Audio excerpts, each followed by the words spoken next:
Hi everyone, कैसे हो आप सब। तो चलिए आज मैं आप सबके लिए एक्सप्लेन करने जा रही हूँ स्पाइडरमैन ट्रिलॉजी की तीसरी और आखिरी मूवी जो कि रिलीज हुई थी ईयर 2007 में।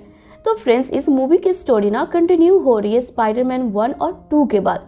तो इसलिए इस मूवी को अच्छी तरह समझने के लिए ना आप इसकी फर्स्ट और सेकंड पार्ट भी जरूर देख ले, जिसका लिंक आपको नीचे दिए डिस्क्रिप्शन बॉक्स में मिल जाएगा। तो चलिए फ्रेंड्स, इसी के साथ स्टार्ट करते हैं अपनी आज की एक्सप्लेनेशन स्पाइडरमैन 3 के साथ, जिसके शुरुआत में हमें पीटर पार्कर को दिखाया जाता है, जिसकी आम जिंदगी और एक सुपर हीरो वाली जिंदगी दोनों ही शेड्यूल तरीके से चल रही होती है। जहाँ एक तरफ पीटर अपनी वही फोटोग्राफी वाले काम के साथ साथ पढ़ाई कर रहा होता है, तो वही दूसरी तरफ स्पाइडरमैन बन लोगों की मदद भी करता है। और आज पीटर अपना सारा काम फिनिश कर अपना प्यार यानी कि एमजे का शो देखने थिएटर पहुंचा है। तो वही पीटर का बेस्ट फ्रेंड हैरी भी उसी थिएटर में पहुंचा होता है, जो कि इस थिएटर के सबसे लास्ट वाले रो में बैठा होता है। और वो पीटर की अब आइडेंटिटी स्पाइडरमैन वाली जानता है, इसीलिए अब वो अपने पिता नॉर्मन यानी कि ग्रीन गोब्लिन का कातिल उसे समझ अब उससे नफरत करने लगा है। इसलिए अब हैरी अपने पिता के ग्रीन गोब्लिन वाले लैब में जाकर वहाँ के सारे एक्सपेरिमेंट को खुद पे कर अब हैरी ही एक नया सा ग्रीन गोब्लिन बन जाता है, ताकि वो पीटर से अपने पिता का मौत का बदला ले सके। तो ये अब आगे पीटर अब एमजे यानी कि मैरी जेन के परफॉर्मेंस के बाद उसे लेकर जंगल की तरफ जाता है और वहीं अपने स्पाइडर वेब से जाल बुन उसी पर दोनों अपना क्वालिटी टाइम स्पेंड करते हैं। तो ये हम व्यूअर्स को यहाँ जंगल में एक गिरा हुआ मेट्राइट यानी कि उल्का पिंड का टुकड़ा दिखाया जाता है, जिससे कि एक चिपचिपी चीज निकलती है, जिसे मूवी में वेनम कहा गया है। वो जाकर पीटर की लूना यानी उसके बाइक में जाकर चिपक जाता है और फिर वेनम भी पीटर के साथ उसके घर आ जाता है। वहीं अब आगे की सीन में हमें एक चोर को दिखाया जाता है जिसका नाम मार्को फ्लिंट है। तो वो चोरी कर पुलिस से छिपता हुआ अपने घर पहुंचता है, जहां मार्को की बीवी उससे तंग आकर मार्को को खरीस खोटी सुनाते हुए खुद को आजाद करने बोलती है। वहीं मार्को की एक बेटी को भी दिखाया जाता है जो कि अभी भी अपने पिता को बेहद चाहती है, इसलिए मार्को को जाने से पहले अपनी तस्वीर वाली एक लॉकेट भी चेन दे देती है। तब मार्को यहाँ अपनी बीवी को बोलता है वो मार्को को भले ही गिरा हुआ इंसान समझे, पर वो अपनी बेटी के इलाज के लिए पैसे कहीं ना कहीं से तो जुगाड़ कर ही लेगा, क्योंकि फ्रेंड्स मार्को की बेटी की तबीयत बेहद ही खराब थी। उसी के इलाज के लिए मार्को ने चोरी करनी शुरू कर दी थी और फिर मार्को यहाँ से चला जाता है। तो इधर पीटर एमजे से मिलने के बाद अपनी आंट मे के पास पहुँच बताता है पीटर एमजे से बेहद प्यार करता है, पर अपनी स्पाइडरमैन वाली जिम्मेदारियों के कारण ना अभी तक पीटर ने एमजे को शादी के लिए प्रपोज ही नहीं किया। पर अब पीटर एमजे से और दूर नहीं रह सकता। जवाब में आंट मे पीटर को अपनी रिंग जो कि आंट मे को अंकल बेन ने दी थी वो पीटर को निकाल कर दे देती है और बोलती है आंट मे चाहती है कि पीटर यही रिंग देकर एमजे को प्रपोज करे, जिसे लेकर पीटर अब अपनी लूना से आंट मे की बातों को याद करता हुआ लौट रहा होता है कि तभी यहाँ पीछे से हैरी, जो कि अब अपने पिता नॉर्मन की तरह ही ग्रीन गोब्लिन बन चुका था, वो पीटर पर झपट्टा मारकर उसे ऊपर अपने ग्लाइड पर उठाकर आसमान की तरफ उड़ा देता है। और यहाँ हम व्यूअर्स को इस न्यू ग्रीन गोब्लिन और स्पाइडरमैन के बीच एक बहुत ही दिलचस्प सी फाइट दिखाई जाती है। और इस वक्त बेचारा हैरी ने न्यू ग्लाइडर उड़ाना ही सीखा था, स्पाइडरमैन से हाथापाई में वो खुद ही ऊपर से नीचे गिर कर बेहोश हो जाता है, जिस पर अब पीटर हैरी को छोड़कर अकेले भागने के बजाय उसके पास जाकर उसकी धड़कन को चेक कर हॉस्पिटल ले जाता है, क्योंकि भाई जैसा भी था हैरी पीटर का इकलौता बेस्टी था ना। आगे अब हॉस्पिटल में डॉक्टर से पीटर को पता चलता है इतनी ऊपर से गिरने पर हैरी को बहुत ही अंदरूनी चोट आई है और हैरी को अमेशिया यानी एक तरह की दिमागी बीमारी हो गई है, जिससे कि हैरी अपने लास्ट 2 ईयर अब भूल चुका है। यानी कि अब होश में आने पर हैरी इस वक्त पीटर के स्पाइडरमैन होने वाली पहचान भूल चुका था और वो पीटर को अपना वही पुराना वाला दोस्त समझ रहा होता है, जिसे देख पीटर को काफी अच्छा लगता है। तो ये दूसरी तरफ हमें वापस से मार्को को दिखाया जाता है, जो कि चोरी कर पुलिस से भाग रहा होता है। अब इसी क्रम में मार्को गलती से एक एक्सपेरिमेंटल इलाके में पहुंच जाता है, जहां पर कुछ साइंटिस्ट पार्टिकल एक्सीलेटर्स या मिट्टी पर इसका रिजल्ट जांच करने की तैयारी में थे कि तभी यहाँ एग्जैक्ट उसी जगह पर मार्को भी पहुंच जाता है और पार्टिकल एक्सीलेटर ऑन होता है और हम मार्को को देखते हैं जिसका बॉडी धीरे धीरे कर रेत में कन्वर्ट हो जाता है और अगली सुबह मार्को वापस रेत से अपने ओरिजिनल फॉर्म में लौट आता है और अब मार्को अब एक साधारण इंसान से मेटा ह्यूमन यानी कि सैंडमैन बन चुका था। आगे अब सिटी में हमें एक मशीन को दिखाया जाता है जो कि आउट ऑफ कंट्रोल होकर एक बिल्डिंग के एक पूरे फ्लोर की धज्जियां उड़ा देता है। अब इसी इंसिडेंट में सिटी के पुलिस ऑफिसर जॉर्ज स्टैची की बेटी ग्वेन स्टैची भी वहीं पर फंस जाती है, जिससे कि एन वक्त पे हमारा स्पाइडरमैन आकर बचा लेता है। जिसे देख पूरी पब्लिक तालियां बजा रही होती है। और यहाँ अब एंट्री होती है इस मूवी की एडी ब्रॉक की।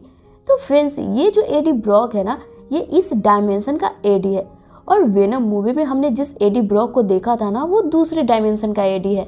जैसा कि फ्रेंड्स ना हमने फ्लैश सीरीज में देखा था, वहाँ पे बहुत सारे डायमेंशंस और अर्थ का जिक्र किया गया था, वैसे ही ये टॉमी मैगवायर वाला ये स्पाइडरमैन को हम अब अर्थ 1 के नाम से अभी से जानेंगे।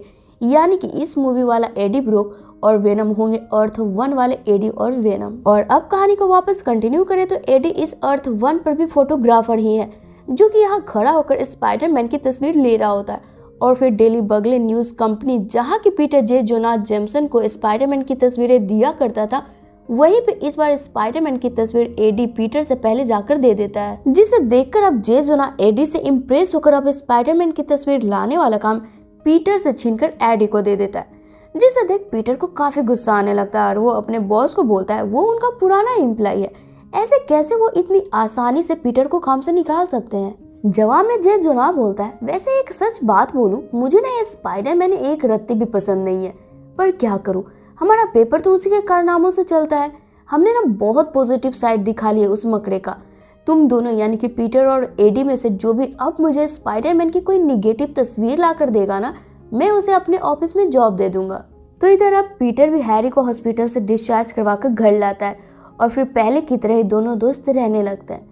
तो ये दूसरी तरफ हम एमजे को देखते हैं, जिसका लास्ट शो कुछ खास नहीं गया होता है और लोगों ने उसे बहुत ही कम स्टार दिए होते हैं, इसलिए अब एमजे को उसके जॉब से निकाल दिया जाता है। वहीं अब आगे ग्वेन स्टैची को बचाने के लिए आज सिटी में स्पाइडरमैन को सम्मान देने के लिए एक खास किस्म का आयोजन रखा जाता है, जिसे कि पहले पीटर अपने साधारण कपड़ों में एंजॉय कर रहा होता है। तब यहाँ पीटर से मिलने एमजे भी पहुंचती है, पर पीटर को इस फंक्शन में इतना खुश देखकर अपनी जॉब खो देने वाली बात पीटर को नहीं बताती है। तो ही मार्को, जो कि अपनी पावर्स की जांच करने के लिए वहीं सड़क पर मौजूद बालू से भरे ट्रक में खुद को मर्ज कर इन बालू से अपना आकार बहुत ही बड़ा कर लेता है और फिर वहीं मौजूद पुलिस का हाथ पैर बहुत ही आसानी से तोड़कर वहां से निकल जाता है। तो इधर अब पीटर अपने लिए रखे इस फंक्शन में बड़े ही स्टाइलिश और माचो तरीके से एंट्री लेता है और फिर पब्लिक में अपने लिए बढ़ते एक्साइटमेंट को देख अपने कुछ स्पाइडर वेब से उनको कर्तव्य दिखाता है। अब यहाँ पर ग्वेन भी मौजूद होती है, जिसे देख पब्लिक चिल्लाते हुए ग्वेन को as a thank you Spiderman को किस करने बोलते हैं। तब एक्साइटमेंट में ये दोनों सभी के सामने एक दूसरे को किस कर लेते हैं।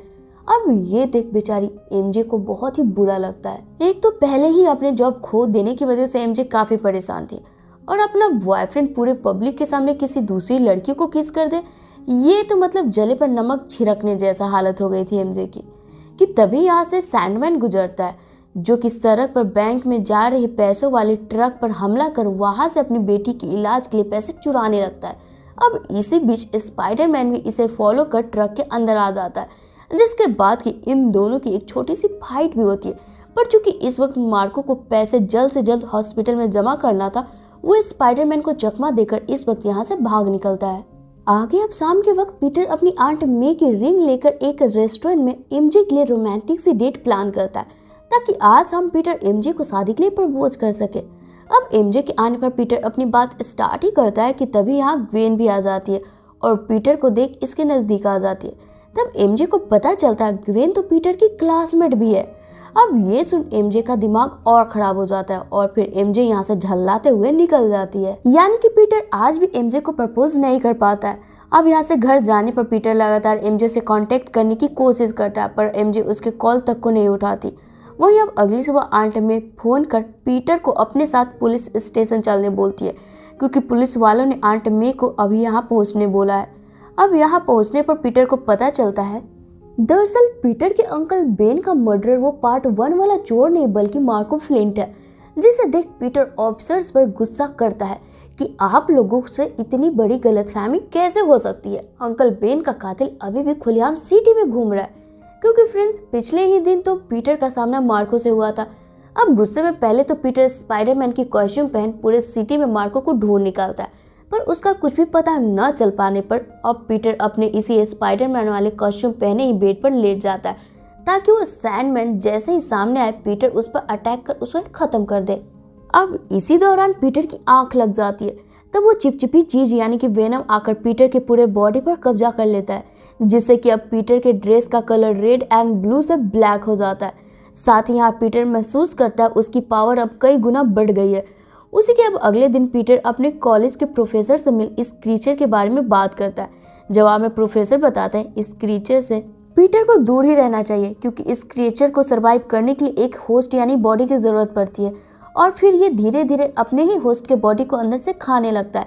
इसलिए इसे अपनी बॉडी में रखना खतरनाक होता है। जिसे सुन पीटर अब अपने घर पहुंचता है। तभी यहाँ पीटर को अपने सिक्स सेंस से सैंडमैन के अपने आसपास होने का पता चलता है। जिसे सुन पीटर हड़बड़ी में अपने प्रोफेसर की बातों को इग्नोर करता हुआ अपनी ब्लैक सूट में मार्को के पास पहुंचता है। तभी यहाँ कहीं से एडी भी आ जाता है और ब्लैक स्पाइडरमैन की तस्वीर लेने लगता है, जिसे देख स्पाइडरमैन एडी का कैमरा तोड़कर उसे भगा देता है और फिर मार्को के पास आकर अपने अंकल बेन के बारे में याद दिलाते हुए उस पर अटैक करना स्टार्ट करता है। जिसके बाद कि यहाँ पर हम व्यूअर्स को इन दोनों की एक जबरदस्त वाली फाइट दिखाई जाती है। साथ ही अब हम लोगों को पीटर को दिखाया जाता है, जो कि वेनम की वजह से अब पहले से रूड और बदतमीज होते जा रहा था, यानी कि पीटर के अब डार्क साइड बाहर आने लगे थे। वहीं अब आगे पीटर आंट मे से मिल उन्हें बताता है पीटर अंकल बेन के कातिल को मार चुका है। जिसे सुन आंट मे पीटर को समझाती है ये पीटर ने ठीक नहीं किया, किसी की जान ले लेना कोई बहादुरी का काम नहीं है, आगे से पीटर को ऐसी ओजी हरकत नहीं करनी चाहिए। तो इधर अब हम एमजे को देखते, जो कि अपने परेशानियों के कारण बहुत ही टूट सी गई थी और अपना दिल हल्का करने के लिए हैरी से मिलकर उसके साथ काफी मजे करती है। अब इसी बीच हैरी अपने फीलिंग्स पे कंट्रोल नहीं कर पाता और वो एमजे को किस कर लेता है, जिस पर एमजे को बहुत ही वियर्ड लगता है और वो हैरी के घर से चली जाती है। अब यहाँ पर एमजे के जाते ही अचानक से हैरी की नज़र अपने पिता की तस्वीर पर पड़ती है और हैरी को अब यहाँ वापस से सब याद आ जाता है कि पीटर ही स्पाइडरमैन है जिसने हैरी के पिता नॉर्मन की जान ली है। और अब हैरी वापस से पीटर से बदला लेने के लिए प्लानिंग करने लगता है। तब हैरी के दिमाग में पहला ख्याल एमजे का आता है कि अगर हैरी ने एमजे को पीटर से दूर कर दिया तो पीटर वैसे भी टूट जाएगा, तब उसे हरा पाना बहुत ही आसान हो जाएगा। जिसके बाद हैरी वापस अपने गोबलिन वाले सूट पहने एमजे के घर जाकर उसे धमकाते हुए बोलता है मुझे सब याद आ गया है और अगर तुम पीटर को जिंदा देखना चाहती हो ना तो जैसा मैं कहूँ वैसा ही करो। जिस पर अब पीटर की जान बचाने के खातिर एमजे पीटर को कॉल बैक कर मिलने बुलाती है और फिर हैरी के कहे अनुसार पीटर को भला बुरा बोल उसे ब्रेकअप कर चली जाती है। जिसे सुन पीटर की आंखों में आंसू आ जाते हैं और पीटर की ऐसी हालत देख दूर से छिप कर देख रहे हैरी को काफी मजा आता है। वहीं अब उदास पीटर हैरी से मिलता है क्योंकि पीटर को नहीं पता होता है कि हैरी को सब याद आ चुका है। अब यहाँ पीटर अपनी और एमजे वाली बात हैरी से शेयर करता है, जिस पर अब भावुक होने का झूठा नाटक करते हुए हैरी पीटर से माफी मांगते हुए बोलता है माफ करना दोस्त, मुझे पता है एमजे ने तुमसे ब्रेकअप इसलिए किया क्योंकि वो मुझे चाहती है, दरअसल हम दोनों एक दूसरे को बहुत चाहते हैं। जिसे सुन पीटर को गुस्सा आने लगता है और वो कैफे से बाहर आकर हैरी को देखता है तो हैरी अंदर से ही एक एविल स्माइल दे रहा होता है, जिसे देख पीटर समझ जाता है कि हैरी को अब सब याद आ चुका है। जिसके बाद अब पीटर अपने ब्लैक सूट पहने हैरी के घर पहुंचता है। अब यहाँ इन दोनों की एक जबरदस्त वाली फाइट शुरू हो जाती है। चूंकि इस वक्त वेनम होने के कारण पीटर की पावर बढ़ी हुई थी, वो हैरी को कूटते हुए उसके पिता ग्रीन गोब्लिन वाले लैब में लेकर उसी के ग्लाइडर से घायल कर वापस लौट रहा होता है कि तभी पीछे से हैरी पीटर पर पंपकिन बॉम्ब फेंकता है, जिसे कि पकड़कर पीटर उल्टा हैरी पर ही फेंक कर बिना हैरी की हालत देखे वहां से निकल जाता है। अब बाहर सड़कों पर पीटर की नज़र आज के पेपर और पोस्टर्स पर पड़ती है, जिसे देख लोग ब्लैक स्पाइडरमैन के बारे में निगेटिव बातें कर रहे होते हैं, क्योंकि एडी ने पिछली रात की कुछ बची तस्वीरों को फोटो शूट कर जे जोना को दे देता है, जिसे कि जे जोना भी बिना चेक किए ही कि असली है या नकली उसे अपने पेपर में छाप भी देता है और एडी को जॉब दे देता है। जिस पर अब गुस्साया पीटर डेली बगली के ऑफिस पहुंच असली और नकली तस्वीर की फर्क दिखाकर एडी की सच्चाई सबके सामने ला देता है, जिसे देख एडी को जॉब से निकाल दिया जाता है और अब पीटर को वापस से उसका जॉब मिल जाता है। वहीं अब आगे अंदर वेनम के रहने के कारण पीटर अब एक चॉकलेटी बॉय से एविल बनते जा रहा था और अपने इस न्यू अवतार से पीटर को काफी मजा आ रहा होता है। तो दूसरी तरफ अब हमें वापस से मार्को को दिखाया जाता है, जो कि मरा नहीं था बल्कि जिंदा था और वो अपनी इस हालत के जिम्मेदार के लिए स्पाइडरमैन से बदला लेने के लिए ठान लेता है। तो इधर अब पीटर ग्वेन को डेट करने लगा था और एमजे को जलाने के लिए उसी क्लब में ग्वेन के साथ पहुंचता है, जहां पर एमजे एज अ सिंगर नया नया काम करने के लिए ज्वाइन करी थी। अब इस क्लब में एमजे को देख ग्वेन समझ जाती है कि पीटर ये सब बस एमजे को दिखाने के लिए कर रहा है और फिर एमजे को इसके लिए वो माफी मांगकर ग्वेन यहाँ से चली जाती है। अब ग्वेन के जाते ही पीटर एमजे से बात करने की कोशिश करने लगता है। तब इस क्लब में मौजूद गार्ड्स पीटर को एमजे से दूर रहने बोलता है, जिसे सुन पीटर को गुस्सा आ जाता है और वो गार्ड्स के साथ हाथापाई करने लगता है, जिसे देख एमजे उसे रोकने जाती है। अब इसी बीच गलती से पीटर एमजे को धक्का देकर गिरा देता है, जिसे देख एमजे पीटर के इस बिहेवियर पर दंग रह जाती है। तो पीटर को भी एहसास होता है उसने बहुत गलत किया। तब पीटर हड़बड़ाया सा यहाँ से निकलकर अब चर्च जाकर इस वेनम को अपने बॉडी से निकालने की कोशिश करने लगता है। तभी यहाँ नीचे एडी ब्रॉक भी इसी चर्च में आकर प्रार्थना करने लगता है कि काश इस वक्त पीटर की वो जान ले पाता, क्योंकि आज उसने इसकी इतनी अच्छी जॉब छीन ली। अब इसी दौरान चर्च में घंटे की आवाज शुरू हो जाती है, जिसे सुन वेनम कमजोर पर पीटर के शरीर से निकलकर अब सीधे नीचे एडी के शरीर पर गिर जाता है और फिर एडी को ही अपना न्यू होस्ट बना लेता है। अब चूंकि वेनम के पास भी अपना खुद का दिमाग था, वो एडी को अपना नया होस्ट बनाकर उसके जरिए अब स्पाइडरमैन से बदला लेने की कोशिश करता है कि क्यों आखिर उसने उसके बॉडी से निकाल दिया। जिसके बाद अब यहाँ पर वेनम सैंडमैन से हाथ मिलाकर दोनों टीम अप कर एमजे को किडनैप कर एक कार में बिठाकर तार से कार को बांधकर हवा में लटका देता है, जिसे देख अब पीटर वेनम और सैंडमैन से निपटने के लिए अपने दोस्त हैरी से माफी मांगते हुए इसकी मदद करने बोलता है, जिस पर हैरी पहले तो पीटर को मना कर देता है, जिसे सुन पीटर यहाँ से चला जाता है। तभी यहाँ हैरी का सर्वेंट आकर इसे बताता है स्पाइडरमैन का नॉर्मन को मारने में कोई हाथ नहीं है, उसके शरीर पर घाव उसी के ग्लाइडर की थी। स्पाइडरमैन तो बस नॉर्मन के शरीर को सही सलामत इसके घर पर छोड़ने आया था। जिसे सुन हैरी को अपनी गलती का एहसास होता है और वो भी पीटर की मदद करने पहुंचता है। तो इधर एमजे को बचाते हुए स्पाइडरमैन की पहली टक्कर एडी यानी कि वेनम से होती है। अब इनकी हाथापाई में एमजे कार से निकलकर सीधे रस्सियों पर जाकर लटक जाती है, जिसे बचाने जब स्पाइडरमैन जा रहा होता है तो इस बार स्पाइडरमैन का सामना सैंडमैन से होता है। यानी कि अब दोनों विलन्स एक साथ मिलकर बेचारे हीरो की कुटाई करना शुरू कर देते हैं कि तभी यहाँ अपने बेस्टी की मदद करने के लिए अपने ग्लाइडर से हैरी भी यहाँ पहुंच जाता है और अब मुकाबला दोनों टीमें बराबरी की होने लगती है। तो एक तरफ तो हैरी सैंडमैन को पंपकिन बॉम्ब से उड़ा देता है और उसे कमजोर कर देता है। तब इसी बीच पीटर एमजे को रस्सियों से बचाकर नीचे साइड में रख देता है कि तभी इधर वेनम आकर स्पाइडरमैन को पकड़कर साइड में ले जाकर उसे मारने ही वाला होता है कि तभी वेनम का वार हैरी खुद पर ले लेता है। अब अपने दोस्त की ऐसी हालत देख पीटर गुस्से में वेनम को पटकते पटकते स्टील रॉड के अंदर घेर देता है और फिर वहां साउंड पैदा करने लगता है, क्योंकि साउंड इस क्रीचर की कमजोरी थी। अब इतना साउंड सुन वेनम एडी को छोड़ तो देता है, तब फटाफट पीटर वेनम पर बॉम्ब फेंक देता है। अब ये देख एडी से रहा नहीं जाता और वो वापस से वेनम के पास चला जाता है, जिससे कि अब इस धमाके से वेनम और एडी दोनों ही मारे जाते हैं कि तभी यहाँ पीछे से मार्को आकर इस बार पीटर पर अटैक करने की बजाय बताता है मार्को को अपनी बेटी के इलाज के लिए बहुत सारे पैसों की जरूरत थी, इसलिए उसने चोरी करना स्टार्ट कर दी थी और उस दिन गलती से मार्को के हाथों अंकल बेन को गोली लग गई थी, इसलिए हो सके तो वो उसे माफ कर दे। जिसे सुन पीटर भी मार्को को माफ कर देता है। तो इधर वेनम के वार से हम हैरी को देखते हैं, जो कि वो मारा जाता है। आगे सभी अब हैरी के फ्यूनरल पर शामिल होते हैं, जहाँ पर आंट मे और एमजे भी होती है। तो अब मूवी के आखिर में इस बार पीटर एमजे से मिल अपनी दिल की बात बताते हुए अपनी आपस की सारी गलतफहमी भी दूर कर लेता है और फाइनली इस मूवी में पीटर मैरी को प्रपोज कर ही देता है और फिर इसी के साथ ये मूवी यहीं पे ख़त्म हो जाती है। तो फ्रेंड्स, ये थी मेरी आज की वीडियो। अगर आपको पसंद आया हो ना तो इसे लाइक कर लीजिएगा और मेरे चैनल देसी बुक को ऑल बेल नोटिफिकेशन के साथ सब्सक्राइब कर लीजिएगा, ताकि मैं जब भी नेक्स्ट वीडियो डालूँ ना आपको नोटिफिकेशन मिल जाए और मुझे आपका सपोर्ट। तो चलिए फिर मिलते हैं अपने नेक्स्ट वीडियो में। Till then take care and bye bye.